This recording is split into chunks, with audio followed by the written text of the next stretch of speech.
Alright, so today's workout is 4 in 1.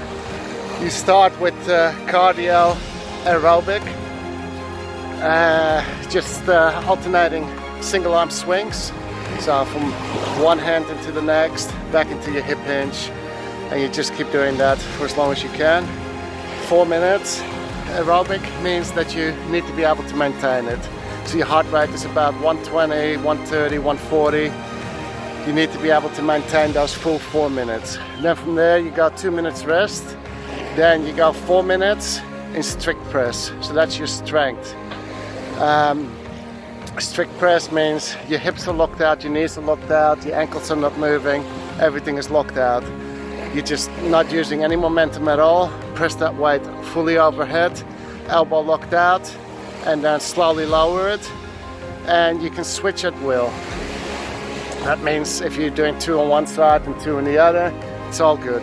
As long as you keep pressing and not using momentum. If you are starting to use momentum, it doesn't count, and you just need to put the weight down and rest, or rest in racking, whatever you need to do there.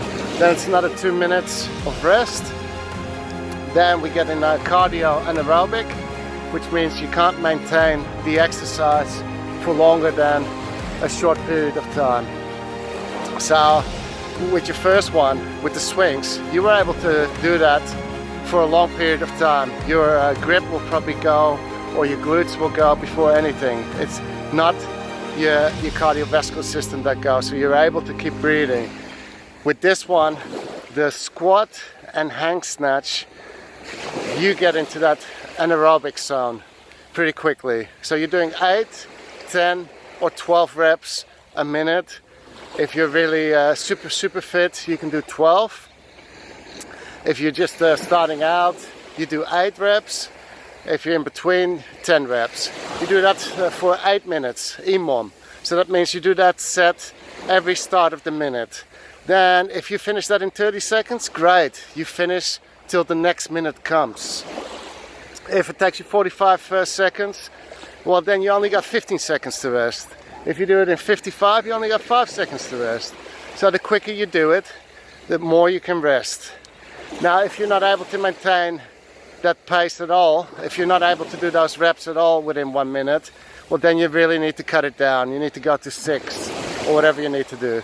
Now, whatever you start out with, you maintain that for the first 4 sets, and then you take 2 off. So if you start with 10, you do the first 4, 10, then the last 4 you do 8.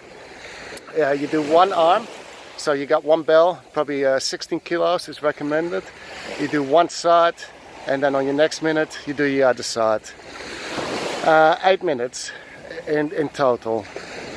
After that you got 4 minutes of rest, and then it's grinding, flexibility. We're working not for time, not for AMRAP, it's just for training. You're working for your flexibility. It's a lightweight. We've been using a lightweight for the whole workout.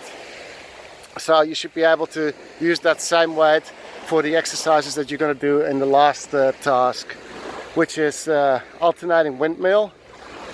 So you do 1 side, then you switch however you want. I switch with a snatch because you've been doing presses already.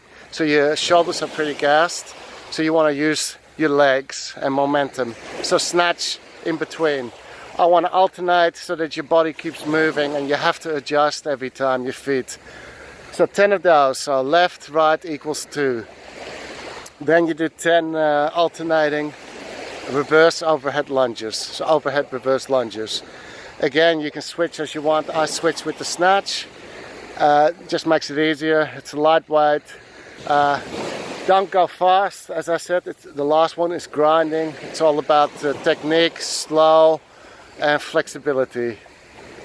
So with your windmill, it's your hamstrings, it's your thoracic rotation, your shoulders, getting good rotation. You're working on your obliques.